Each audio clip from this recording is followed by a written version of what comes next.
Tingnan niyo itong babae na to, napakasinungaling talaga. In-interview siya, latest lang po ito ha. Hindi kasi usapang salin po tayo, di ba? Usap-usapan ngayon yung salin ng mga politiko. Anytime daw nabubuksan daw yung salin niya dahil nga kahit itanong pa daw yan sa PCIG. Ang PCIG daw kasi nabubuksan daw ang kanyang salin, matagal na. Anytime na gusto nila. Yung mga journalist sabi niya nabubuksan yan.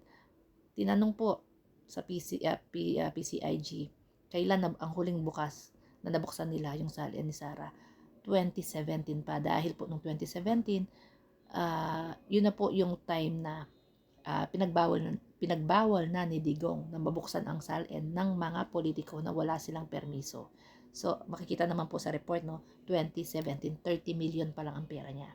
Mayor pa lang siya dyan.